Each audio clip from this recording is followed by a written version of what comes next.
ويعلمهم الكتاب والحكمة وإن كانوا من قبل لفي ضلال مبين. اللهم صل على محمد وعلى آل محمد. تسی آپ ہی فیصلہ کر لینا اے مجلس خاصہ عامہ دی، تسی آپ ہی فیصلہ کر لینا اے مجلس خاصہ عامہ دی، جتنے نیمی والے نبیاں نے کی رہ گئی گل امامہ دی، جنہوں ملی حضوری آقا دی، کی لوڑ انہوں غلامہ دی، آمن حدیث پیغمبر دی، تنو عظمت ملے سلامہ دی۔ شیخ کسی دعا کا ساتھ شیخ القرآن کی قبر دی اللہ رحمت آمین۔ انہاں دا ایک شعر ایک پاسے اور ساری عمر دی تبلیغ ایک پاسے۔ آمن حدیث پیغمبر دی، تینو عظمت ملے سلامہ دی، اللہ شاہ جی نو سلامتیاں دے وے۔ انہاں نے ایک تقریر کانی سا اس جملے آتے کی تھی کہ ساڑھے سلف اپنے ایک ایک شعر دے وچ اپنا سارا مسلک بیان ایک ایک جملے دے اندر اپنا مسلک بیان کر گئے، اور مسلک صرف یہ ہمارا بنایا ہوا نہیں، کسی ہمارے خطیب کا بنایا ہوا نہیں، یہ مسلک قرآن اور حدیث ہے، اور جس کے آگے نہ کوئی کھڑا ہو سکتا ہے اور نہ کوئی کھڑا ہو سکتا ہے۔ کتاب و سنت کا پرچم آج بھی بلند ہے، آئندہ بھی بلند رہے گا، اور قیامت تک بلند رہے گا۔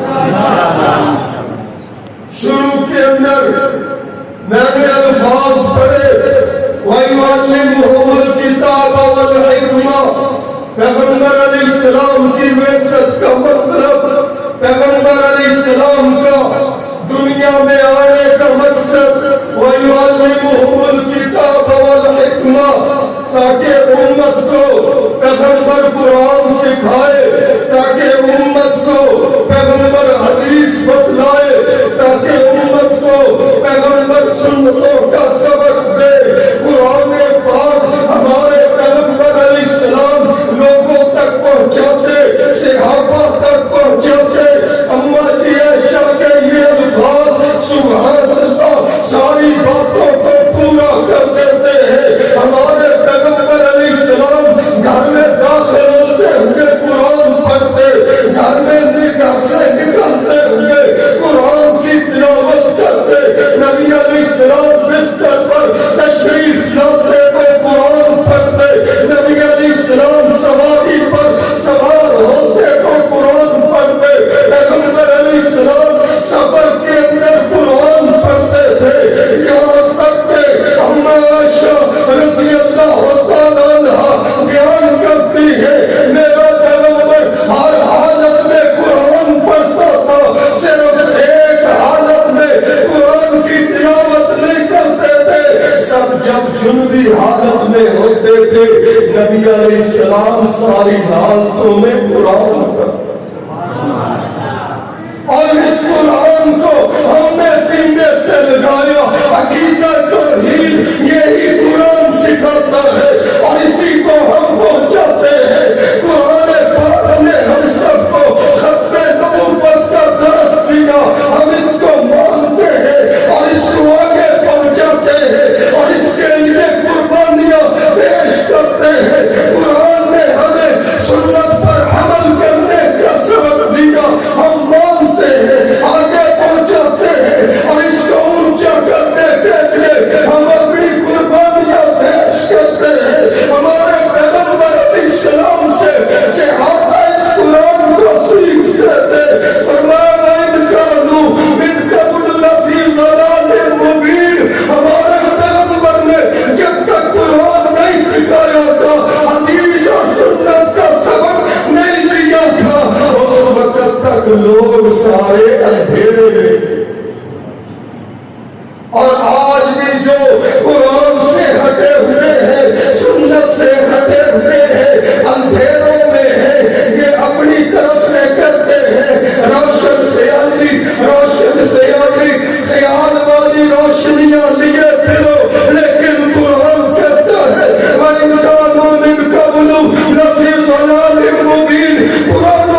کو روشنیاں حقیقی عطا کی. ایک صحابی کی لاٹھی سے روشنی نکلنے لگ گئی، راستہ دیکھتے ہوئے جب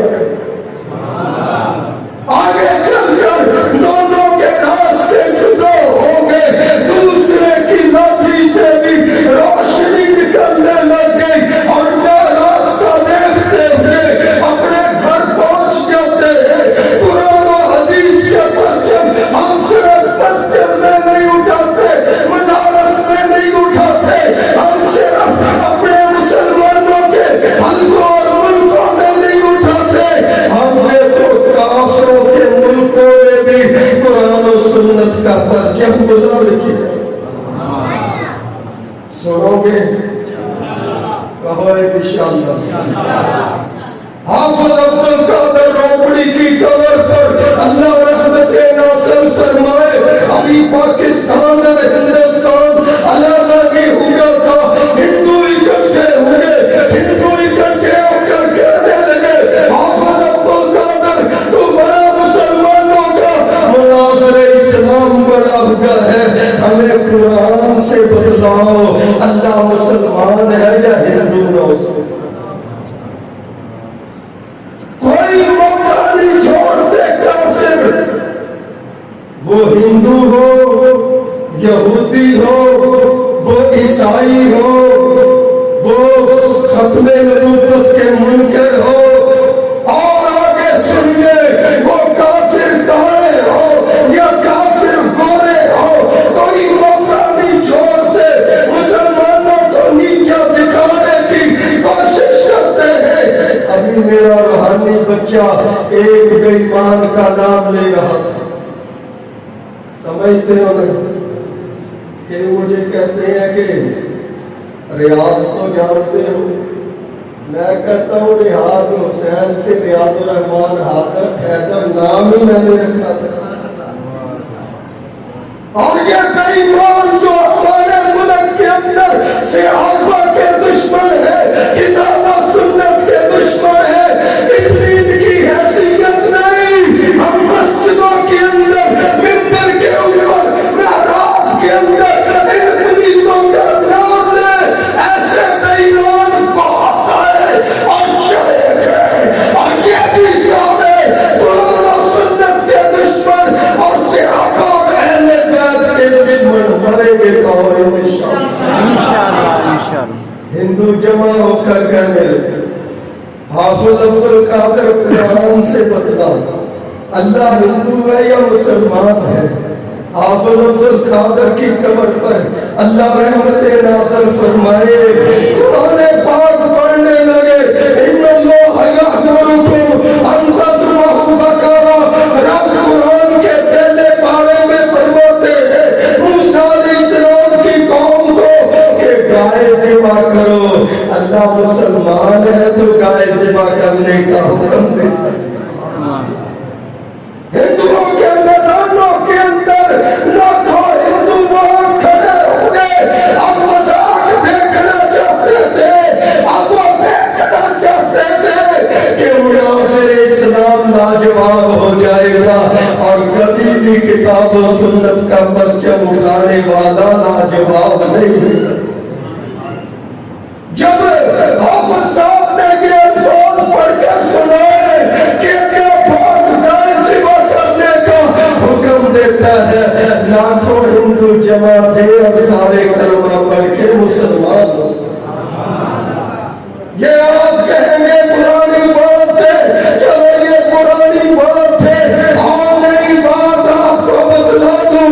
دیکھو یہودی عیسائی پادریوں نے کچھ سال پہلے کتاب لکھی تھی، انہوں نے قرآن کے 27 یا 29 مقامات پر نشان لگایا تھا، کہا تھا یہاں پر قرآن میں نعوذ باللہ غلطی ہے، یہاں پر غلطی ہے. کوئی بھی کھڑا نہ ہو سکا، کوئی بھی کھڑا نہ ہو سکا.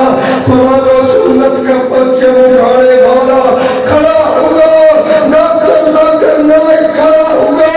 سب کہو اللہ ان کو سلامتی. آمین. آج بھی سلامت ہے. ہندو چاہتے تھے کیسوں کے اندر جکڑ کر جیلوں میں ڈال، اللہ جس کو محفوظ رکھے. پھر جب عرب والوں نے اور ملیشیا والوں نے کہا ہمارے پاس آ جاؤ تو ملیشیا میں چلے گئے. یہ ہندو بے ایمان پیچھے درخواست دیتے رہے. ایک پورے ورلڈ کا ادارہ ہے اس کو درخواست دی اور وہ بھی کافروں کا ادارہ ہے. درخواست دی ہمارے ملک کا یہ بھاگا ہوا ہے اس کو ہمارے ملک میں پہنچاؤ. انہوں نے درخواست دیکھ کر کہا تمہاری دلیلیں پوری نہیں. دوسری مرتبہ پھر درخواست دی. انہوں نے کہا تمہارے پاس کوئی ٹھوس ثبوت نہیں. تین مرتبہ اس ادارے میں درخواست دی جا سکتی ہے. ان بے ایمانوں نے تیسری مرتبہ درخواست دی. سن 2019 کے اندر جولائی کے اندر پھر انہوں نے کہا تمہارے پاس ٹھوس ثبوت نہیں. ہم ڈاکٹر ذاکر نائک کو پکڑ کر تمہارے ملک میں نہیں بھیج سکتے. جس کو اللہ رکھے اس کو کون چکے, جس کو اللہ اونچا کرے اس کو کون نیچا کر سکتا ہے. کتاب و سنت کے پرچم اٹھانے والے آج بھی سر بلند ہے اور کل بھی سر بلند رہیں گے. انشاءاللہ. نیو یارک کے اندر جا کر 2.5 گھنٹے مناظرہ کر کے ڈاکٹر ذاکر نائک نے قرآن پاک کو لاریب ثابت کیا. ذالک الکتاب لا ریب فیہ کہ قرآن میں کوئی شک نہیں. لاریب ثابت کیا اور ان کی کتابوں پر 35 مقامات پر نشان لگا دیے. کہا یہاں پر تم نے تبدیلی کی ہے, یہاں پر تم نے تبدیلی کی ہے. وہ اس کا جواب نہیں دے سکے, آج تک نہیں دے سکے اور قیامت تک نہیں دے سکو گے. کہو انشاءاللہ. یہ